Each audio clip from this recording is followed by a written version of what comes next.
भाजपा के दौर में जो भ्रष्टाचार हुआ है देश का आम नागरिक जान।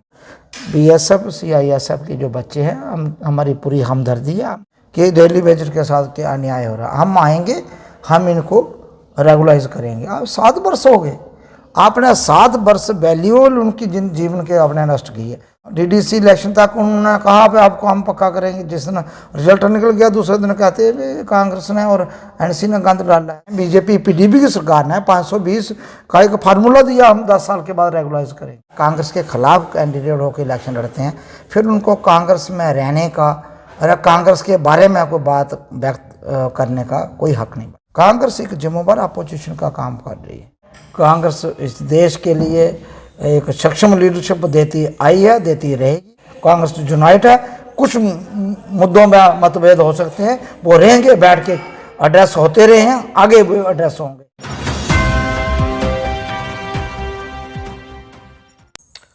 ऑन रिकॉर्ड शो पे जो हमारे साथ शख्सियत हैं किसी तारुफ के मोहताज नहीं है। दिग्गज नेता हैं कांग्रेस के और फॉर्मर जो है मिनिस्टर रह चुके हैं कांग्रेस से। मनोहर लाल शर्मा जी हमारे साथ हैं। सर द 4 स्टेट में आपका स्वागत है। धन्यवाद। सर कहीं कोई बात नहीं होगी सर, आज शुरुआत जो होगी कहीं ना कहीं जो है महंगाई जो है डीजल पेट्रोल वो आसमान छू रहे हैं। उसके साथ सर जम्मू को सर ज़्यादा जो है हम तवज्जो देते हैं। जम्मू में जो है वाइन ट्रेडर एसोसिएशन जो है वो इस टाइम स्ट्राइक कर रही है। कल वो बीजेपी ऑफिस गई थी रविंदर राणा जी से मिलने। उसके बाद सर अगर हम बात कर लें कहीं ना कहीं प्रॉपर्टी टैक्स और कहीं ना कहीं बीएसएफ सीएसएफ वाला मुद्दा तो सर अब किसी से ढका छुपा है ही नहीं। ठीक आपने कहा, बहुत से ऐसे मुद्दे हैं इस वक्त जो केंद्र की और जम्मू कश्मीर की जो टीके सरकार को देखने चाहिए। बड़ा अफसोस से और दुख से कहना पड़ता है, आज महंगाई जो है आसमान छू रही है। पेट्रोल, डीजल, एलपीजी गैस के दाम, उसके अलावा आप देखें एडिबल ऑयल है जो खाने वाला तेल है, प्याज है और रोज़मर्रा की चीज़ें हैं। पिछले दिनों लहसुन 300 रुपीज़ पर केजी था। तो इस तरीके से हर चीज़ के दाम आसमान छू रहे हैं।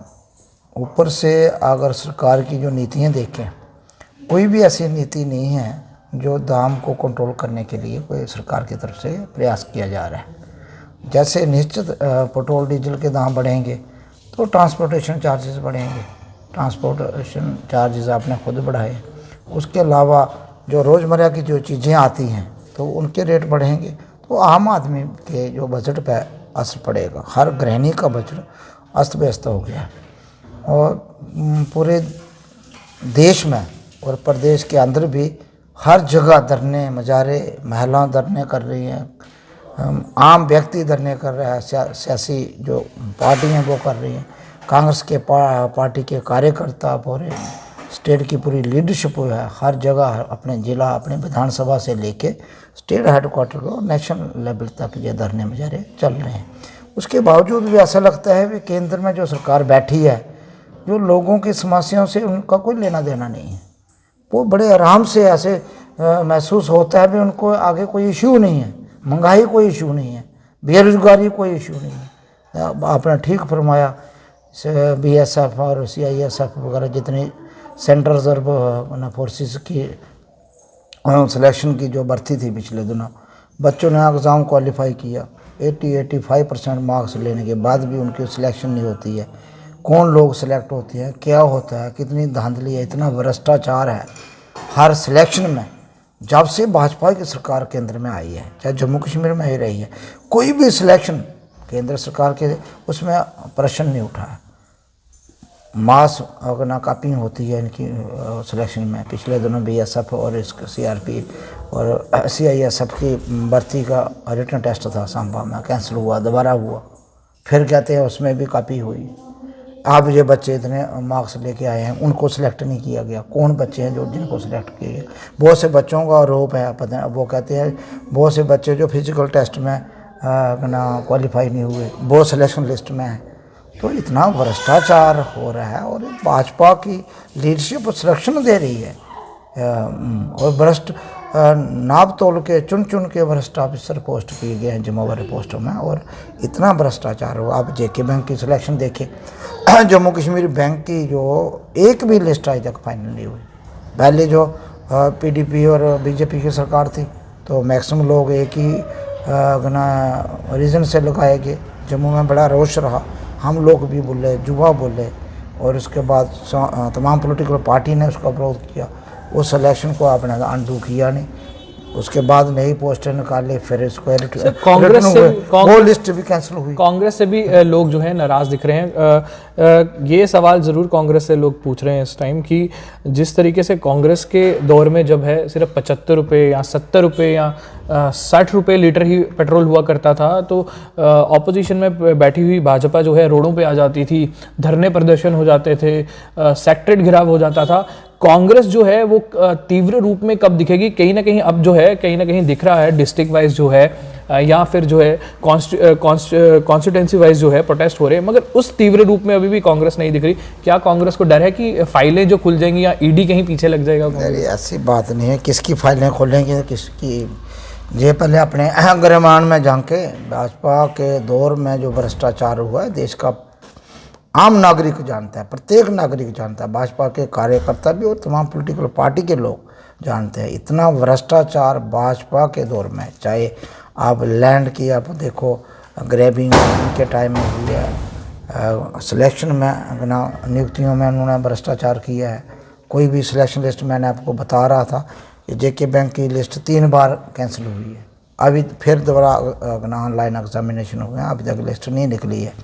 पहली बार तो जेल लगा पे इसमें कश्मीर के लोग ज़्यादा लगे हैं, इनमें जम्मू के दूसरी बार जम्मू के लोग ज़्यादा लग रहे थे, फिर कैंसिल हो गई। 80% इनके गवर्नर कहते हैं सत्यपाल मलिक जी। आज तक इनका स्पष्टीकरण ना सरकारी अधिकारी तौर पर कोई आया, ना केंद्र सरकार या यूटी सरकार ने कहीं बताया। उसके बाद दोबारा आप कैंसिल करके दोबारा फॉर्म लेते हो, तो पिछले 7 वर्ष में तो आप ट्रायल ही करते जा रहे हो, और सिलेक्शन प्रोसीजर आपका कोई भी कंप्लीट नहीं होता। अब BSF और CIF के लोग वहीं बैठे हैं, इनके अध्यक्ष कहते हैं मैं दिल्ली जा रहा हूँ, बात करूँगा। आज बीजेपी के ऑफिस के बाहर धरने लग रहे हैं। बड़ा अफसोस है और चिंता से कहना पड़ता है, 70 साल के इतिहास में कभी कांग्रेस के दफ्तर के बाहर धरने नहीं लगे।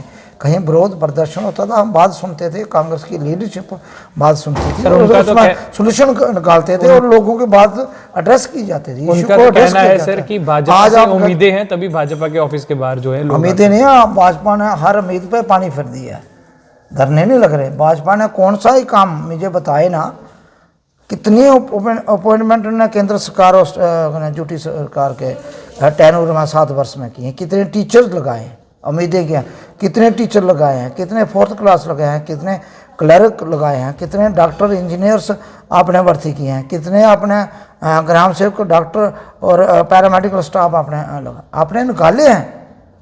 आप डेली वेजर आया रहो धरने में। पिछले दिन कल भी देख रहा था PHE के चीफ इंजीनियर के दफ्तर में हज़ारों को तहत में डेली वेजर बैठे थे। किसान धरने में, वाइन शॉप के लोग धरने में, आप उनसे बात कीजिए। आप कोई पॉलिसी में रिफॉर्म लाते हो, आप ये भी मद्देनजर रखिए, कम से कम 30-35 हज़ार लोग तो वो वहाँ काम कर रहे हैं जो वाइन शॉप में एम्प्लॉइज़ हैं, वो तो बेचारे उनकी रोजी रोटी का भी आप ध्यान रखें। तो आपकी पॉलिसीज़ ऐसी हैं, आपकी जो नीति रही है, आपकी नीति तो जे रही है रोजगार छीनने की नीति रही है। आपने करोड़ों की तादाद में जॉब लोगों से छीने हैं, चाहे वो नोटबंदी के बाद, GST के बाद, चाहे कोविड का लॉकडाउन के बाद, जो आज आपकी नीति है। लाखों की तादाद में पोस्टें केंद्र सरकार के अंदर खाली हैं। रेलवे का आपने क्या किया? 2019 में आपको याद होगा, 2019 में इन्होंने 10,000 वैकेंसी निकाली थी रेलवे में। आज 2 साल हो गए, आज तो सफिशेंट समय दिया कांग्रेस ने। मैं पूछना चाहता हूं बीजेपी की लीडरशिप से, केंद्र सरकार से, जहां के दोनों सांसद हैं, उनसे पूछना चाहता हूं फिर उन रेलवे की 10,000 वैकेंसी का क्या हुआ? सर वो कहते हैं CM आने दो, हमारा हम कर देंगे। तो रेलवे CM के अंडर नहीं आता है, बड़ा दुख की बात है। रेलवे तो केंद्र सरकार के कंट्रोल में है। रेलवे तो जम्मू कश्मीर या किसी भी स्टेट और किसी यूटी के अंदर रेलवे मंत्रालय नहीं होता है। और ऐसा कहते हैं तो बड़ा बाकी मुद्दों के लिए बहुत दुर्भाग्य है उनकी सोच का। ज़्यादा उनको देश के कॉन्स्टिट्यूशन और देश की ये जो लोकतंत्र प्रणाली की जानकारी नहीं है कि किसकी पावर किसके डोमेन में है। बीएसएफ सीएसएफ के लिए भी कहते हैं, बीएसएफ सीएसएफ कहते थे तब तभी धरना लगा ना। आपकी सिलेक्शन ट्रांसपेरेंट नहीं है तो आप अंडू कीजिए।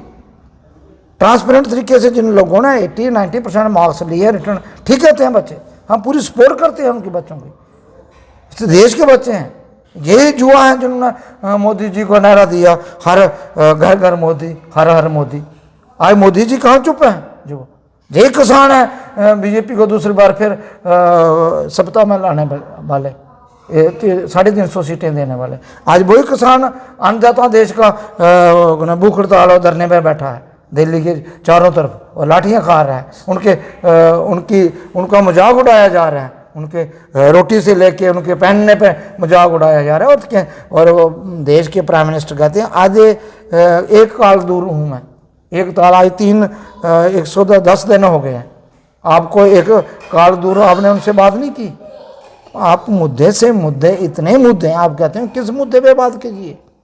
इसलिए आपके चैनल के माध्यम से यही कहना चाहूँगा, बीएसएफ सीआईएसएफ के जो बच्चे हैं, हमारी पूरी हमदर्दी है। हम केंद्र सरकार से, जहाँ के दोनों माननीय सांसद हैं, उनसे भाजपा की लीडरशिप से कहना चाहते हैं, ये हमारे बच्चे हैं, इस देश के बच्चे हैं, ये कोई देशद्रोही नहीं है, कोई पाकिस्तानी नहीं है, ये इस देश में पैदा हुए हैं, पले बड़े हैं और देश को आगे बढ़ाने में योगदान देना चाहते हैं। देश की डिफेंस फोर्सेस के लिए डिसिप्लिन फोर्सेस ज्वाइन करके देश की सेवा करना चाहते हैं, रक्षा करना चाहते हैं। आप उनको लाठियाँ और भूख हड़ताल पे नंगे बैठे हुए थे, शर्म आनी चाहिए आपकी सोच पे। आप इनकी बात कीजिए और उसका सोल्यूशन निकालिए। आप डेली वेजर को पिछले 7 वर्ष से आपने 2014 में डॉक्टर साहब 2014 में आपने इतनी गाली कांग्रेस को दी। डॉक्टर साहब एक बड़ी इंटरेस्टिंग बात डेली वेजेस से सामने ही है, आप अपनी बात रखिएगा। आपके टाइम में जो डेली वेजेस का टेन्योर जो हो गया था, उनको पक्का क्यों नहीं किया गया? 2 चीज़ें मैं कहता हूँ। 2014 की पार्लियामेंट इलेक्शन और असेंबली इलेक्शन में भाजपा की लीडरशिप, इवन स्वयं प्राइम मिनिस्टर साहब ने इतनी गाली दी कांग्रेस को, कोसा कि डेली वेजर के साथ क्या अन्याय हो रहा है, हम आएंगे, हम इनको रेगुलाइज करेंगे। अब 7 वर्ष हो गए, आपने 7 वर्ष वैल्यूएबल उनकी जीवन के आपने नष्ट किए। अगर आप कहते हो, आज मैं पिछले दिन जितेंद्र सिंह जी का इंटरव्यू सुन रहा था, डीडीसी इलेक्शन तक उन्होंने कहा कि आपको हम पक्का करेंगे। जिस दिन रिजल्ट निकल गया दूसरे दिन कहते हैं कांग्रेस ने और एनसी ने गंद डाला है, पिछली सरकारों ने। भाई गंद डाला था, आप 7 साल पहले निर्णय लेते, निर्णय लेके उनको, मेरी बात आपके टेन्योर में जो हमने लगाए, मान लिया हमने गलती की, पर आप 7 साल उस गलती को ठीक करने में क्यों लगे? और 7 साल में आप प्रेस कटिंग देखिए, प्रिंट और इलेक्ट्रॉनिक मीडिया में, पार्लियामेंट और असेंबली के अंदर आप अपनी प्रोसीडिंग पढ़िए। आप बार बार कहते रहे हम आपको रेगुलाइज करेंगे। आपने एक सरो 220 520 बनाया, 64 एसआरओ था जिसके तहत हम रेगुलर करते थे। आपकी सरकार ने, बीजेपी की सरकार ने, बीजेपी पीडीपी की सरकार ने 520 का एक फार्मूला दिया, हम 10 साल के बाद रेगुलाइज करेंगे। और उस वक्त जितेंद्र सिंह और इनकी बीजेपी की जो सोच थी, कहाँ थी, कहाँ सोए वो थे? वो 520 क्यों दिया? उस वक्त इनको छुट्टी कर देते, घर बैठते 7 साल कोई अपना काम करते। आपने 7 साल वैल्यूएबल उनका जाया किया और लाठियाँ मार रहे हो, उनका मजाक उड़ा रहे हो और उनको गाली दे रहे हो। और साबका सरकारों को कोसने से आपकी जिम्मेवारी खत्म हो जाती है। सरकारों ने 62,000 या 1 लाख जितना भी डेली वेजर लगाया, उनको एक काम पे लगाया। और आज वो डेली वेजर है, आपके नल में पानी आ रहा है, आप वो डेली वेजर है, आपका ट्रांसफार्मर घर में बिजली आ रही है, आप वो डेली वेजर है, रोड नेटवर्क को चुस्त दुरुस्त करने में अपना योगदान दे रहा है। आज वही कंट्रेक्चुअल एम्प्लॉई हैं, अडाग एम्प्लॉई हैं, एनएचएम के एम्प्लॉई हैं, डॉक्टर और पैरामेडिकल स्टाफ हैं, जो आपके पैराफेरी की हॉस्पिटल, डिस्ट्रिक्ट हॉस्पिटल, सब डिस्ट्रिक्ट हॉस्पिटल में, पीएचसी में और डिस्पेंसरी में हेल्थ व्यवस्था को सुचारू करने में अपना योगदान दे रहे हैं। काम आप उनसे ले लेते हो और सैलरी देने में आपको तकलीफ है, रेगुलाइज करने में आपको तकलीफ है, यह न्याय है। और मैं ये कहता हूँ, भाजपा को आज भी ये देश एक भाजपा का नहीं है। ये देश किसी केवल प्राइम मिनिस्टर से नहीं बनता, देश एक नेता से नहीं बनता है, किसी अध्यक्ष से नहीं बन जाएगा। देश देश के लोगों से बनता है, और देश के लोगों में युवा एम्प्लॉय अहम आर्गन है। युवा है देश का फ्यूचर है, देश का किसान अन्नदाता देश की बुनियाद है, रीढ़ की हड्डी है, देश की अर्थव्यवस्था की भी रीढ़ की हड्डी है, और देश की अन्न देने वाला और लोगों को रोटी देने वाला इतने सबसे सारे बड़ा डॉक्टर साहब व्यापारी वर्ग आपका देश की एक अहम योगदान दे रहा है, सबसे ज़्यादा एम्प्लॉयमेंट दे रहा है। खेती बाड़ी के बाद और कहीं एम्प्लॉयमेंट है प्राइवेट सेक्टर में, मध्यम वर्ग का एम्प्लॉय है, चाहे छोटी इंडस्ट्री है, चाहे छोटी इंडस्ट्री है, छोटा शोरूम है, दुकान है, रिटेलर से लेके जितने भी आपके हैं ट्रांसपोर्ट, ये सभी लोगों को एम्प्लॉयमेंट भी देते हैं और देश की सुविधा भी दे रहे हैं। खाली एक प्राइम मिनिस्टर के भाषण से, किसी मंत्री और किसी अध्यक्ष के भाषण से देश नहीं आगे बढ़ता।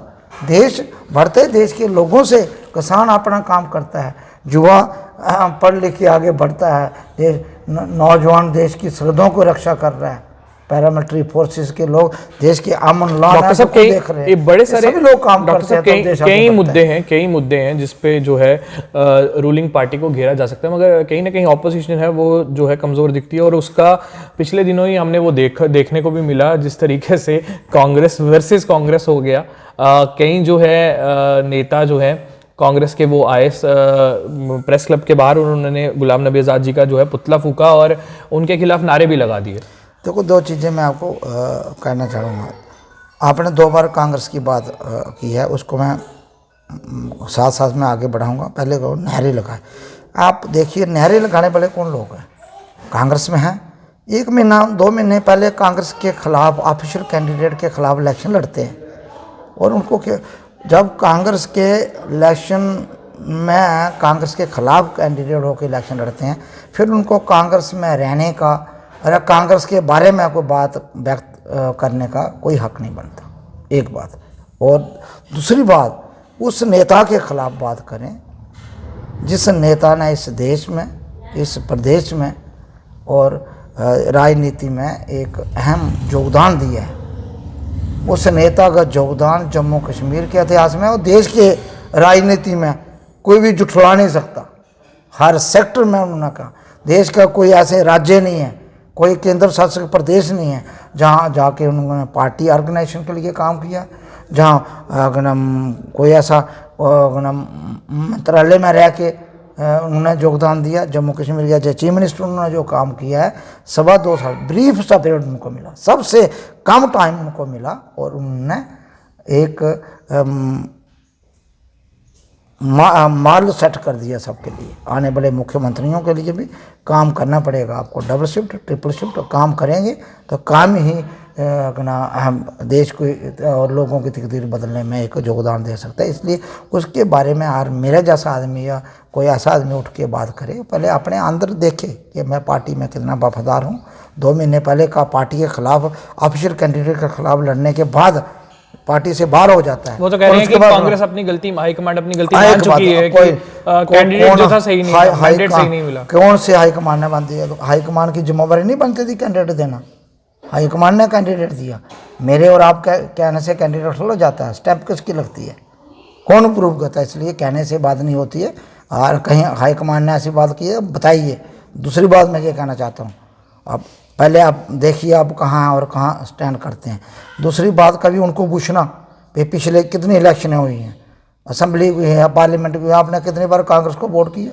कुछ ऐसे लोग भी हैं, हमें ये देखना पड़ेगा कि जब इलेक्शन आती है असेंबली और पार्लियामेंट, तब 364 दिन जब 5 साल वो कांग्रेसी होते हैं।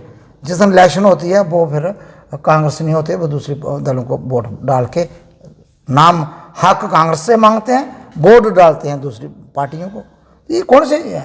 ये आप खुद ढंग उनको कहना कभी मेरी बात कि आपने कितनी बार असेंबली इलेक्शन में कांग्रेस को वोट दिया है पिछले, आज आपको मैंडेट नहीं मिला, आज तो आप ओपन हो गए हो, आपने कांग्रेस के खिलाफ इलेक्शन लड़ी है उससे पहले भी। इसलिए मैं ऐसे लोगों को डिस्कस नहीं करना चाहता, बहुत से सफाई करने पड़ेगी, कुछ चीज़ें हैं। दूसरा, आपने बार बार कहा कांग्रेस अपोजिशन, कांग्रेस एक जिम्मेदार अपोजिशन का काम कर रही है। मैं अपने नेता राहुल गांधी जी हैं, सोनिया गांधी जी हैं, प्रियंका गांधी जी हैं, गुलाम नबी आज़ाद है, मैं ये कहता हूँ ढंट के जोड़ से पार्लियामेंट के अंदर, राज्यसभा के अंदर और बाहर भी पब्लिक मीटिंग में धरने, मुजाहरे, प्रदर्शन करके, और हम भी स्टेट के अंदर भी कांग्रेस की लीडरशिप तमाम अपने विधानसभा से लेके स्टेट हेडक्वार्टर तक हर इशू को, हर उस इशू को जो अवाम का इशू है। मनोहर लाल शर्मा जी नहीं दिखते प्रदर्शनों में, ना कांग्रेस ऑफिस में, क्या वजह है? हर इशू में हम बोलते हैं, जरूरी नहीं है कांग्रेस ऑफिस। मनोहर लाल शर्मा एक पहाड़ी क्षेत्र को बिलोंग करता है, पता, बिलावर को, जहाँ से 150 किलोमीटर है। और मेरा 2 दिन पहले भी आपने प्रदर्शन देखा हो, 10 तारीख को देख के आए होंगे, 8 को भी मैंने किया। ऑफिस में नहीं दिखते? हर प्रदर्शन में वहाँ होता हूँ, हर प्रदर्शन हम करते हैं, और डिस्ट्रिक्ट में हमारा प्रदर्शन चला रहता है, हम अपना प्रोग्राम करते रहते हैं। ये जरूर नहीं ऑफिस में आके बैठ जाएंगे, हम फील्ड के लोग हैं, फील्ड में रहेंगे, जब ऑफिस की ज़रूरत होगी, जहाँ जो प्रोग्राम हो वहाँ भी आएंगे। इसलिए हमारा कार्यक्रम मुतबातर हर इशू में, मैं आपको बताऊं इन 2 महीनों में हमारे 2 दर्जन प्रोग्राम हो गए। तो इसलिए मैं कहता हूं, और कुछ लोग उस लीडर के ख़िलाफ़ बोलते हैं, गुलाम नबी आज़ाद साहब, तो वो कहीं ना कहीं डरते हैं उनसे। आज जम्मू कश्मीर में आज़ाद साहब का जो टूर रहा है ना, ये बड़ी, आपने देखा इतना बड़ा प्रोग्राम हुआ, बहुत सी अपोजिशन पार्टी हैं, उनको घबराहट हुई है, तो कुछ ना कुछ तरीके से वो ऐसा माउथ पीस बन के आप कुछ लोगों को आगे करके और मैनिपुलेट करके उनकी इमेज टार्निश कर, उनकी इमेज नहीं खराब हो सकती। मनोहर सर, ये खबरें थी कि ये ऑफिशियल प्रोग्राम नहीं था कहीं ना कहीं कांग्रेस का, जैसे गुलाम नबी आज़ाद साहब आए, मगर इसको फिर बाद में कहीं ना कहीं जो है बहुत मुश्किल से जो है गुलाम नबी आज़ाद को जो है प्रदेश कांग्रेस कमेटी के ऑफिस में जो है वो भेजा गया, और इसको थोड़ा सा रंग देने की कोशिश की कि ये कांग्रेस का ही फंक्शन है। नहीं, तो मैं क्या सच्चाई है आपके बात में समझाता हूँ। ऑफिशियल और अनऑफिशियल प्रोग्राम क्या होता है मुझे बताओ। कांग्रेस का किसी पार्टी का नेता जहाँ भी पब्लिक में जाए, वो पार्टी का प्रोग्राम, चाहे किसी नुक्कड़ सभा में हम करते हैं, मोहल्ला में मीटिंग करते हैं, किसी ब्लॉक में, जो कपिल सिब्बल साहब ने बोला, आप उससे मेरी बात सुने, किसी मोहल्ला, मेरी एक बात, एक मोहल्ला में हम मीटिंग कर लेते हैं, एक मीटिंग हमारी किसी गांव में हो जाती है, किसी ब्लॉक हेडक्वार्टर में मीटिंग होती है, डिस्ट्रिक्ट हेडक्वार्टर में होती है, कहीं प्राइवेट हेडक्वार्टर में होती है, पार्टी की बात करते हैं, वही ऑफिशियल प्रोग्राम है पार्टी का। इसमें ये ठीक है, कोई प्रोग्राम था, किसी एनजीओ ने कोई ऑर्गेनाइज किया था, उसमें चले गए, उसमें बड़ा प्रोग्राम रहा। और पर्टिकुलरली गांधी जी तो इस देश की आत्मा है। गांधी जी से आप खाली कांग्रेस से नहीं जोड़ के देख सकते, कांग्रेस का मूल बिंदु हैं, मरकज़ हैं गांधी। और गांधी जी के, गांधी ग्लोबल फैमिली के कार्यक्रम में जाके आप, मैं और कोई भी जाए, फिर ये कहेंगे कांग्रेस इससे डिसएसोसिएट हो जाती है, तो हमारी सोच में फिर जो कपिल सिब्बल जी ने कहा, फिर आप उससे एग्री करते हैं? जो कपिल सिब्बल जी ने क्या कहा, वो बड़े नेता हैं और बड़े लेवल में और कोई बात करिए, वो नेशनल लेवल की बात है। मैं नहीं कहता उसमें ठीक हूँ गलत हूँ, मैं ये कहता हूँ आप कांग्रेस पार्टी के प्रोग्राम को लेके हर प्लेटफार्म में हम बात करते हैं और करते रहेंगे।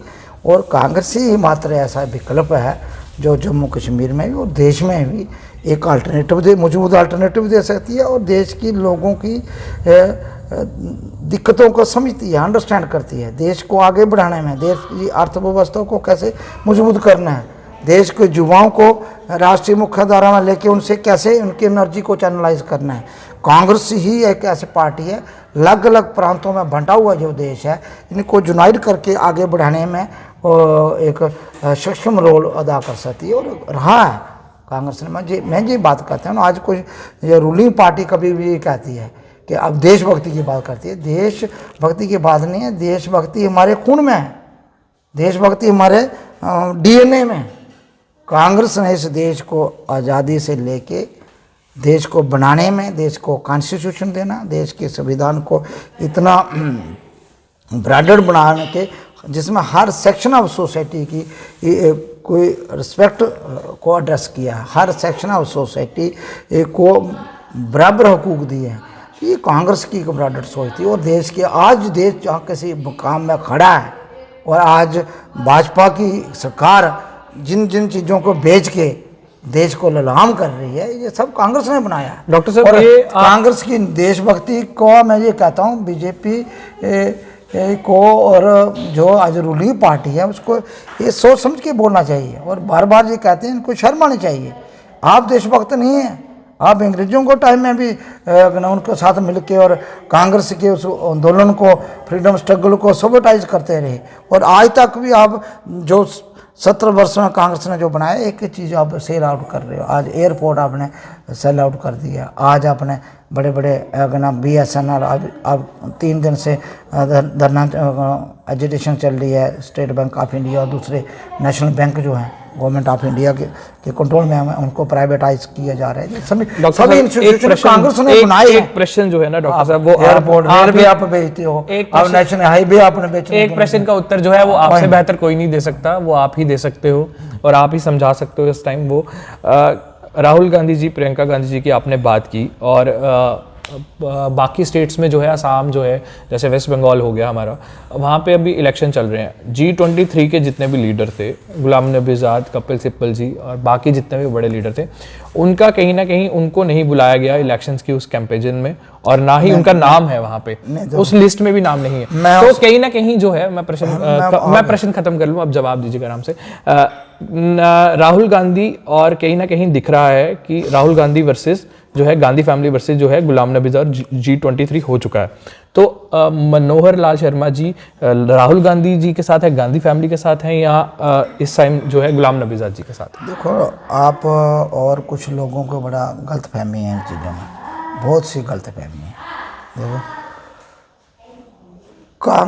आप बार बार उसको G23 और दूसरी चीज़ें से नहीं लिखो। कांग्रेस एक मात्र ऐसी पार्टी है, सुन लो मैं बार, कांग्रेस मात्र की पार्टी है जिसमें इनर डेमोक्रेसी भी है। कांग्रेस के अंदर यही खूबसूरती है, कांग्रेस ने देश को नहीं पूरी दुनिया को लोकतंत्र की मर्यादा और गरिमा को समझाया। कांग्रेस ऐसे नहीं एक व्यक्ति से, मनोहर लाल जी के कहने से कोई कांग्रेस में बदलाव हुआ। कांग्रेस बहुत बड़ी पार्टी है और कांग्रेस एक अनुशासन वाली पार्टी है, और कांग्रेस के अंदर इनर भी डेमोक्रेसी है और देश की जनता के लिए भी डेमोक्रेटिक वैल्यूज़ को समझती है और आगे बढ़ने का मौका देती है। कांग्रेस में ये चीज़ें, हर कोई मतभेद होते हैं, कई बार हर परिवार में भी होते हैं, कोई बातें आती हैं, उसका मतलब नहीं कोई लागू हो गया। राहुल गांधी इस देश के नेता और कांग्रेस पार्टी के माननीय और सम्माननीय नेता हैं, सबके नेता। कौन कहता, किसने कहा गांधी परिवार? गांधी परिवार भी इस कांग्रेस का एक मतलब मरकज है। गांधी परिवार को कांग्रेस से और देश से हटा के सोच के बात करना भी, मैं ये कहता हूँ आपको भी और मीडिया और बड़े लोगों को, बीजेपी और मोदी जी के आने के बाद पता नहीं कैसे वो अपने आप को हीरो बना रहे हैं और कांग्रेसी और गांधी परिवार को विलेन साथ करने, ये बड़ा अनफॉर्चुनेट है, मैं ये कहता हूँ। अब मत इस बात को बढ़ाइए। जवाहरलाल नेहरू जी इस देश के आर्किटेक्चर थे, वो मॉडर्न इंडिया के एक मैं ये कहता हूँ सिर्फ इंटेलेक्चुअल नहीं थे, वो एक प्राइम मिनिस्टर नहीं थे, वो एक बड़ा दूरदर्शी लीडर थे और देश की बुनियाद उस तरीके से रखी है। और उस परिवार से लेके इस परिवार ने देश के लिए बहुत कुछ दिया। डॉक्टर साहब, तीन प्राइम मिनिस्टर आप देख लो, राजीव गांधी शहीद हुए हैं, आप देख लो इंदिरा गांधी जी शहीद हुए, इस परिवार ने देश को दिया। इसलिए आप ये कहें मैंने कोई बात कही तो उस परिवार के खिलाफ होगी, और जितने गुलाम नबी आज़ाद साहब उस परिवार के नज़दीक रहे हैं, आपने उनको भाषण नहीं सुना? राजीव गांधी जी से कितने, संजय गांधी से क्लोज, इंदिरा जी ने उनको लाया। ये बात आप अलग अलग से नहीं देखो, कुछ मुद्दों पे बात हो सकती है। मैंने कहा, मैंने अब लिस्ट नहीं देखी जो आप कहते हैं चर्चा, कई बार जरूर थोड़ी है। मनोहर लाल शर्मा जी, मैं पहले जनरल सेक्रेटरी था, इतने बड़े बड़े कांग्रेस के दिग्गज लीडर इतनी बड़ी बड़ी इलेक्शंस में नहीं, मैंने नहीं देखा, मैंने देखा उस पर मैं कमेंट नहीं करूंगा। जो चीज़ मैंने नहीं देखी, मैं खुद 2-3 दिन के स्टेट से बाहर था, नहीं देख पाया, मैंने कोई पेपर पढ़ा। अगर मेरी बात सुन, मैं सुनता हूँ, मैं पूरा सवाल आपको बोलने की जवाब पूरा लूंगा, आपको बोलने की जरूरत नहीं रही। हमने देखा है और ये चर्चाएं हैं, कहीं भी आप पूछ लीजिए, और आपसे बेहतर कौन जान पाएगा इस बात को। ये चर्चाएं हैं कि कहीं ना कहीं एक आउटफिट और बनने जा रहा है। अगर G23 एक आउटफिट और बनता है और गुलाम नबी आज़ाद जो है उभर के नेता हैं, उसको लीड करते हैं, और उसको लीड करते हैं, तो मनोहर लाल शर्मा जी कहां होंगे? राहुल गांधी जी के साथ होंगे? गुलाम नबी आज़ाद बहुत माननीय नेता है कांग्रेस पार्टी के, और बहुत कदावर नेता है। और कांग्रेस पार्टी का अहम रोल रहा है और हमेशा रहेगा। थे अब किसने आपको बताया उन्होंने क्या कहा कांग्रेस के, वो उनका सुना था ना, मैं क्यों उसमें कमेंट करूं जब नेता खुद का। आपने सुना क्या कहा, कश्मीर में उसको ब्लैक स्नो होगी। मैंने सुना कि पड़ी भी है एक बार कहीं कश्मीर में ब्लैक स्नो। सुना नहीं तो फिर किस मगर पड़ी भी है एक बार। और पड़ी है, कभी नहीं पड़ी है, कभी नहीं पड़ी नवी कब। इसलिए आप मत इन चीज़ों को अब इसमें एनर्जी वेस्ट करने के, कुछ लोगों को बीजेपी को अपने फेलियर को दबाने के लिए ना ये चर्चा एक र्यूमर छोड़ दिया। कांग्रेस की लड़ाई, कांग्रेस यूनाइट है, उनको कांग्रेस यूनाइट है। कांग्रेस इस देश के लिए एक सक्षम लीडरशिप देती आई है, देती रहेगी और देश की अहम चुनौतियों को इस मुश्किल दौर में भी मोदी जी ने देश की अर्थव्यवस्था को गहरी चोट दी है, देश की एम्प्लॉयमेंट सेक्टर को नस्तो नमूद कर दिया है, जहाँ के बिजनेस कम्युनिटी को सबसे ज़्यादा नुकसान। अहम चुनौतियों के लिए कांग्रेस काम करती रहेगी और लास्ट दम तक हम लड़ते रहेंगे। मत आप सोचिए कि वो कौन है ये कौन है, कांग्रेस यूनाइट है। कुछ मुद्दों में मतभेद हो सकते हैं, वो रहेंगे, बैठ के एड्रेस होते रहे हैं, आगे भी एड्रेस होंगे। आप फोकस कीजिए, बेरोजगारी है, फोकस कीजिए, देश की अर्थव्यवस्था -23.24 पहुंच गई है, आज बेरोजगारी की दर 24 पहुंची है। आज आप देखिए देश के अहम सारे PSU, देश की कारपोरेशन है, एयरपोर्ट, आप सब सेल आउट कर रही है देश की सरकार। ये चिंता के विषय है। आप जुआ है, आपका फ्यूचर स्टेक पे है, आप लोगों को इस पर बात करनी चाहिए। ये चिंता है, इन चीज़ों पर ध्यान उठा के वो उसने क्या कहा, उसने क्या कहा, कपिल सिब्बल जी ने क्या कहा। कपिल सिब्बल भी बड़े मान्य सामान्य नेता है और पार्टी की बड़े लेवल है, उसमें उनके लेवल में कोई बात कहूँ ये बड़ी हल्की बात होगी और उनके मन में क्या है, वो क्या कहना चाहते हैं, वो बड़े बड़े लेवल पे बात चलती रहती हैं, वो करते भी रहते हैं, करेंगे भी, ये वो बात नहीं है। मैं ये कहूँ जसवंत सिन्हा फिनांस मिनिस्टर थे, कल वो TMC में ज्वाइन करके गया ना, आपने देखा ना, जनरल कहीं अध्यक्ष रहे हैं बीजेपी के, छोटी बात नहीं है, बीजेपी के अध्यक्ष रहे हैं। जसवंत सिंह जैसे लोग आज चले जाते हैं, सिन्हा जैसे लोग चले जाते हैं, बड़े बड़े लोग तो क्या मैं ये कहूँ वे वहाँ फूट है तो उस पर डिस्कस करेंगे। पार्टी का इंटरनल ऑर्गेनाइजेशन मैटर है, वो पार्टी देखेगी। आप देश की चुनौती लोगों की बात करिए, उन बेचारे BSF CRP के लोग बच्चे बैठे हैं, उनके लिए हम क्या कर सकते हैं, उसके बाद डेली वेजर के लिए क्या कर सकते हैं। डॉक्टर साहब हमने कहा लाई, ये कांग्रेस ने खुद रोडों पे लाई। और जब जो मीर साहब हैं, जो प्रदेश कांग्रेस कमेटी के चीफ हैं, वो जब अगले ही दिन जैसे ही आजाद साहब जाते हैं, अगले दिन जाके राहुल गांधी साहब से मिल जाते हैं, तो और फिर फोटो भी वायरल होती है, तो फिर ये चर्चाएं होंगी, ये चर्चाएं आम है होना।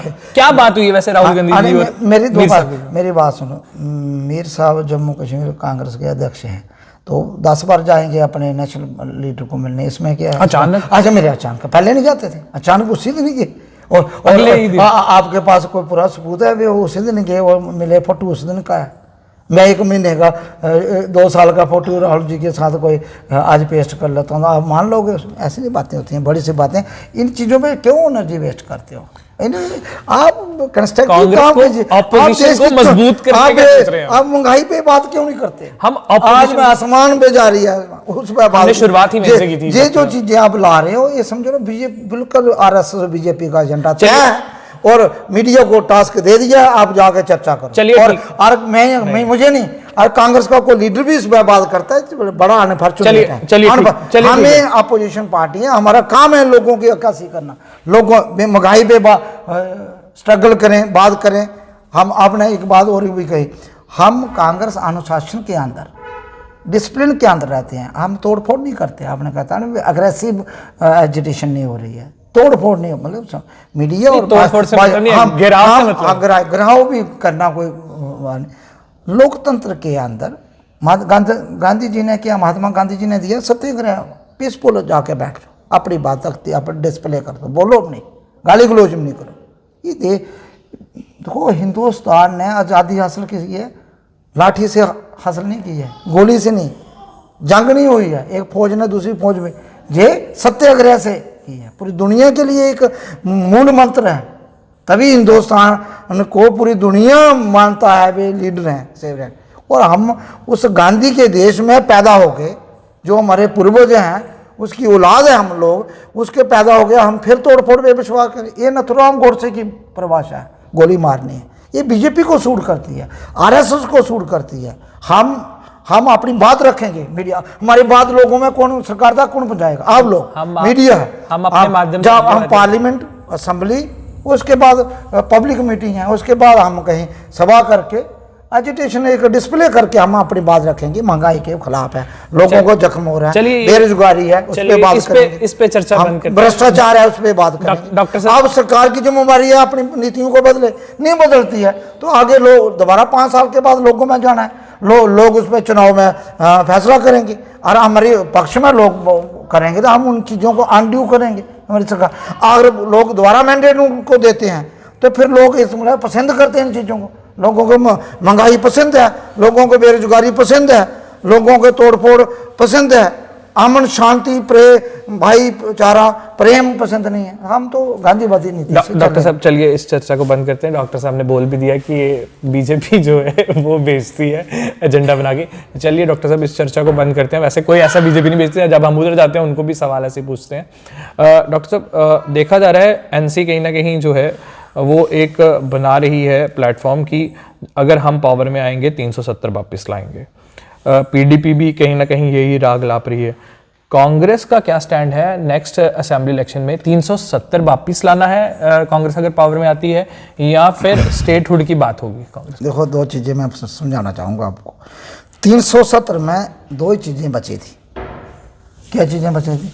एक एम्प्लॉयमेंट में लोगों को 100% अधिकार जम्मू कश्मीर के लोगों को, और दूसरा 370 में एक चीज़ बची थी, क्या? जमीन, लैंड राइट्स। 2 चीज़ें। हम 2 चीज़ों के लिए आज भी वचनबद्ध हैं। ये दोनों चीज़ें जब भी हमारी हुकूमत आती है हम इन लोगों को राइट्स रखेंगे। ये कांग्रेस की नीति है, ये हमारे नेता नेशनल लेवल में की है। और चाहे 370 के अंदर आए चाहे 371 के अंदर आए, ठीक है। 370 और 71 कौन सा हमने कोई प्लेट में लेके चाटना है तो उसके बिना में डाइजेशन नहीं होगी, डाइजेशन खराब हो, वो बात नहीं है। मगर 2 चीज़ें हैं, बाकी धीरे धीरे 370 में बहुत सी चीज़ें ख़त्म हो गई थी।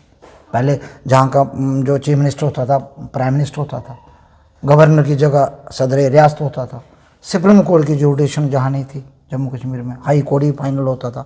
इससे पहले इलेक्शन कमिश्नर ऑफ इंडिया की जुडिशन जहाँ नहीं थी, जम्मू कश्मीर का इलेक्शन लागू होता था। तो ये धीरे धीरे इलेक्शन कमीशन ऑफ इंडिया की जुडिशन जम्मू कश्मीर में हो गई। सुप्रीम कोर्ट का भी अधिकार जम्मू कश्मीर में होगा, आप अपील कर सकते हैं हाई कोर्ट की वहाँ जाके। उसके बाद हमने ये चीज़ें सारी चीज़ें आस्ता आस्ता धीरे सरकारों ने की है। अब 2 चीज़ों पे कांग्रेस ने इसलिए नहीं छेड़ा था, ये लोगों के हक की बात है। मुझे शर्म आती है बीजेपी की लीडरशिप पे, आपको भी कहना चाहिए। जहाँ हम नौकरियाँ जम्मू कश्मीर के लोगों से छीन के बाहर के लोगों को दे रहे हैं, मगर हरियाणा में खट्टर साहब पास कर रहे हैं 75% नौकरियां हरियाणा के लोगों को प्राइवेट सेक्टर में भी रखेंगे, प्राइवेट सेक्टर में करें। मध्य प्रदेश में 2-4 दिन के बाद हो रहा है, 2-4 के दिन के बाद उत्तराखंड में भी होगा, आप देखें गुजरात में ऑलरेडी है। तो इसलिए दलगन नीति है बीजेपी की, बहुत ही गंदी नीति है बीजेपी की। देश को एक नज़र से नहीं देखते हैं, देश को डिफरेंट जॉर्ज स्टिक से देते हैं। कांग्रेस देश को एक नज़र से देखती थी और जम्मू कश्मीर को कांग्रेस एक विशेष प्रेम रखती थी। और गांधी जो परिवार है जम्मू कश्मीर को अपने दिल से लगा के रखा है, हमेशा जम्मू कश्मीर की हर मुश्किलात हालात में मदद की है। मैं ये कहना चाहता हूँ, मुझे अफसोस से कहना चाहता है, और आपको ये 370 एनसी नहीं कर सकती कुछ भी, तो जो करेगी कांग्रेस करेगी। मैं एनसी के, क्योंकि पार्लियामेंट में होना है, जो एनसी क्या हिंदुस्तान में 345 सीटें 372 सीटें जुटवा पाएगी कभी? जम्मू कश्मीर के में भी नहीं है, कश्मीर में एक ब्लॉक। आपको भी एजेंडे उठाते बताया करो उनको, एनसी कैसे, पीडीपी कैसे ला सकती है, और इसमें कोई भी तब्दीली लाएगी तो कांग्रेस लाएगी। इसलिए मैं जम्मू कश्मीर के लोगों को कहना चाहूँगा आपके चैनल के वापस आ सकता आप कांग्रेस के साथ जाइए, कांग्रेस को मजबूत कीजिए और आपके हकूक आपको मिलेंगे। और जरूर नहीं है कि किसी एंगल से मिलेंगे, हम जहाँ के लोगों को लैंड राइट और एम्प्लॉयमेंट में जो है प्रोटेक्शन पूरी देने का प्रयास करेंगे। वापस आ सकता है 300। मैम ने आपको क्लियर कर दिया 371 है हिमाचल प्रदेश में, बीजेपी क्यों नहीं तोड़ती उसको? वहाँ भी नौकरी आप नहीं ले सकते, लैंड नहीं खरीद सकते हिमाचल प्रदेश में। खरीद सकते हो आप? नहीं खरीद सकते। 371 तब क्या है, नॉर्थ ईस्ट में नहीं आप ले सकते, बात 371 है, इसलिए बीजेपी की भाषा 370 371 की है। लोगों को चाहिए, आपको अब हमें चाहिए खाना, खाना मिल जाता है, आप उसको रोटी बोल लें, दाल बोल लें, आप कुछ बोल लें,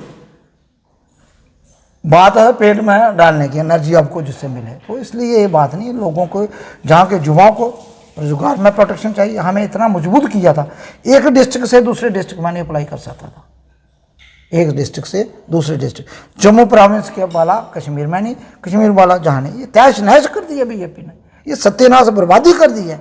और सबसे ज़्यादा कहीं प्रहार किया जम्मू कश्मीर के युवाओं को तबाह करने में बीजेपी ने किया। ये जम्मू कश्मीर के इतिहास में ब्लैक चैप्टर होगा और बीजेपी को सदियां सदियां युवा जहाँ से कोसता रहेगा। आप भी कोसेंगे, मन में कहीं ना कहीं गाली इनको देते हैं। बीजेपी ने घोर अन्याय जम्मू कश्मीर के युवाओं को साथ किया और जहाँ की लैंड को भी शेयर ने, कहीं आप इंडस्ट्री लगाए, किसने रोका था? ये कहते हैं इंडस्ट्री नहीं लगी, अब CTM 1962 में लगी। जम्मू कश्मीर में जितनी इंडस्ट्री लगी है 95% इंडस्ट्री बाहर के लोग हैं, उनको कैसे लैंड मिली है? तो इसलिए जो गुमराह करना और धोखे वाली राजनीति बीजेपी करना छोड़ दे। धोखे तक, और हम अनपढ़ लोग नहीं हैं कि बीजेपी रविंद्र रैना को बोल देगा या दूसरा बता देगा 370 के बाद चीफ मिनिस्टर बनूंगा तो मैं रेलवे लाइन के नौकरियों में निकालूंगा। ये न्याय है, और अनपढ़ लोगों को मुझे समझ नहीं, ज़्यादा पढ़ना चाहिए इनको। और बीजेपी को मैं चाहता हूँ पहले अपने लोगों को पढ़ाए, क्लास नहीं है तो आ जाए हमारे पास, हम उनको फ्री में पढ़ाएंगे। कम से कम कॉन्स्टिट्यूशन तो पढ़े, थोड़ा समय भी है, फ्री में कुछ नहीं लेता, चाय भी पिलाऊंगा, आके पढ़ाए जम्मू कश्मीर का कॉन्स्टिट्यूशन क्या है और उसका। डॉक्टर साहब लास्ट 2 सवाल, समय बहुत ज़्यादा हो गया है, लास्ट के 2 सवाल। एक कांग्रेस खासकर जो जम्मू कश्मीर में है उसमें एक चीज़ देखी गई थी, श्यामलाल शर्मा जी ने इसलिए छोड़ी कि कांग्रेस जो है जम्मू की बात नहीं करती, और कहीं ना कहीं वर्किंग प्रेसिडेंट जो है उसकी जो है बड़ी ज़्यादा मांग थी, और अब जो है वो कहीं ना कहीं दबती हुई दिख रही है। कब जो है हमें जम्मू खित्ते से, और खासकर जम्मू की बात करता हुआ, एक वर्किंग प्रेसिडेंट या फिर एक प्रेसिडेंट जो है जम्मू से दिखेगा हमें कांग्रेस का? ये बहुत से दुख दिल में छुपे हुए हैं, बातों को छोड़ दिया। आप बात कहीं करके श्यामलाल जी को, शर्मा जी को पूछना, सबसे ज़्यादा सोच साहब के हमदर्द कौन थे? श्यामलाल शर्मा जी। जितने जम्मू में हर कोई अन्याय हुए ये लोग जम्मू बाहर थे। मीर साहब के सबसे ज़्यादा दोस्त, मैं नहीं कहता हूँ, मैं हमारे मतभेद हैं अध्यक्ष से, हमारे पब्लिकली मैं कभी एडमिट नहीं करता हूँ, मैं कांग्रेस का एक डिसिप्लिन सोल्जर हूँ, कभी नहीं मानूँ। मुझे समझ नहीं आती सबसे ज़्यादा जो जम्मू में यार कहीं अन्याय या कुछ बातें होती रही ऑर्गेनाइजेशन लेवल, ये लोग पार्ट एंड पार्सल थे। हम तो ऑर्गेनाइजेशन के अंदर भी लड़ते रहे, हम उस वक्त भी लड़ते रहे, उस वक्त भी हमें कहते थे डिसिडेंट हैं, हम इन चीज़ों को कहते रहे। और सीनियर वाइस प्रेसिडेंट थे उसके ऊपर, जम्मू प्रोविंस के पूरे इंचार्ज थे, क्यों गए? किसने उनको कहा? ये बातें छोड़ दो, क्या है आज बोलते क्यों बंद है? जम्मू में टोल प्लाजा लग गया, श्यामलाल जी क्यों नहीं बोलते? बोलो ना उनके जवाब। टोल प्लाजा ये 3 लग गए हैं, वैष्णो माता तक ही टोल टैक्स लिया जा रहा है, लखनपुर, ठंडी खोई और बान में वैष्णो माता के यात्रियों में ले जाए। वैष्णो माता के यात्रियों से 12% वैट उन्होंने लगा दिया हेली टिकट पे, तब क्यों नहीं बोलते? आज जम्मू के आज जितनी लिस्टें निकल रही हैं बीच में, आप देखो पिछले दिनों वेटरनरी असिस्टेंट सर्जन की लिस्ट निकली, कितने लोग जम्मू के मिले? क्यों नहीं बीजेपी बोली? क्यों बोले मेरे भाई हैं, मेरे साथी हैं श्यामलाल जी शर्मा, क्यों नहीं बोले? क्यों नहीं बोले बीजेपी? अन्याय जम्मू के अन्याय के खिलाफ कहते हैं। कुछ लोग ऐसे कहते हैं भाई हम तो लोचर दाता है जम्मू के, आप हैं तो बात कीजिए, हम ढंढोरा नहीं पीटते। हम पार्टी के अंदर भी हमेशा बात करते थे, करते हैं, करते रहेंगे, और अन्याय के खिलाफ लड़ते थे, लड़ते हैं, लड़ते रहेंगे। लोगों के पास जाके ड्रामा नहीं करते। क्या मनोहर लाल शर्मा जी वर्किंग प्रेसिडेंट होने चाहिए? कभी नहीं होने चाहिए, बिल्कुल। मैं तो असेंबली इलेक्शन लड़नी है, वर्किंग प्रेसिडेंट बोल आदमी होना चाहिए जो इलेक्शन नहीं लड़े, ऑर्गेनाइजेशन के लिए काम करें। वो तो अगली बार मीर साहब भी लड़ेंगे। हाँ तो लड़ेंगे, तो इसलिए मैं ये कहता हूँ कुछ लोग ऑर्गेनाइजेशन, मेरी तो अपनी सोच है, तो कुछ लोग ऑर्गेनाइजेशन में काम करते हैं, टाइम निकालें। जब हम असेंबली से लड़ते हैं, किसी की बात नहीं, मैं असेंबली में बलावर से लड़ता हूँ, तो जब मैं लड़ना तो मुझे मेरा मोस्टली 90% टाइम बाहर रहेगा। मैं ऑर्गेनाइजेशन के लिए कहाँ टाइम दूँ? मैं कहाँ दे पाऊँगा? हम तो फील्ड के लोग हैं, इलेक्शन लड़ने।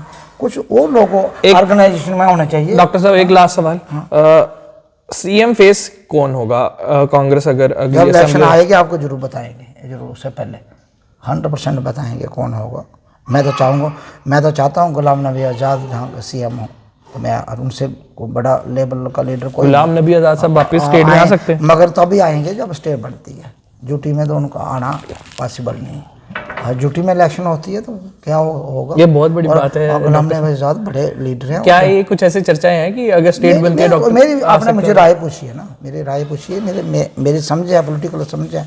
और जम्मू कश्मीर में जो 2.25 साल में जो उन्होंने काम किया है जम्मू कश्मीर में, आप देखें जम्मू, चाहे यात्री निवास है, डिब कम ऑफिस की बिल्डिंग है, चाहे आप देखें पब्लिक सर्विस कमीशन की बिल्डिंग है, चाहे अगर आपका सुपर स्पेशलिटी हॉस्पिटल देखें, 5 मेडिकल कॉलेज जम्मू कश्मीर में आज उन्होंने दिए, बड़े बड़े प्रोजेक्ट उन्होंने जहाँ का काम किया। इसलिए गुलाम काम करने वाले, इसलिए मैं कहता हूँ गुलाम नबी आज़ाद साहब के मैं वो करीब हूँ।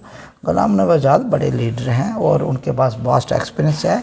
जम्मू कश्मीर रियासत को इस टर्माइल में जो बीजेपी ने एक धकेल दिया है दलदल में, इस मुश्किल हालात में एक बड़ा लेवल, बड़े सोच का विजनरी लीडर इससे निकाल सकता है, सभी लोगों का कॉन्फिडेंस विन कर सकता है। और वही है, वो किसी रीज़न की बात नहीं करते, किसी रिलीजन्स की बात नहीं करते, पूरे देश की बात करते हैं और जम्मू कश्मीर के हर रीजन की इश्यूज़ को समझ के एड्रेस करते हैं। और लोगों में एक बात है कि उनको बड़ा कम टाइम मिला है, 2.25 साल, उनको एक टेन्योर मिलना चाहिए एज चीफ मिनिस्टर, ताकि जम्मू कश्मीर के जो भी उनको एक विज़न था जहाँ के विकास के लिए, वो पूरा ट्रांसफ़र कर सकें प्रैक्टिकली फील्ड में।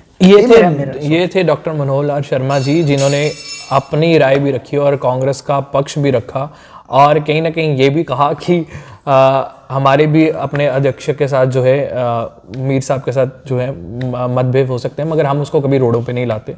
ये अपने आप में एक अच्छी बात थी। You are watching the 4th State। I am Gohar with cameraman Raghu Sharma, signing off from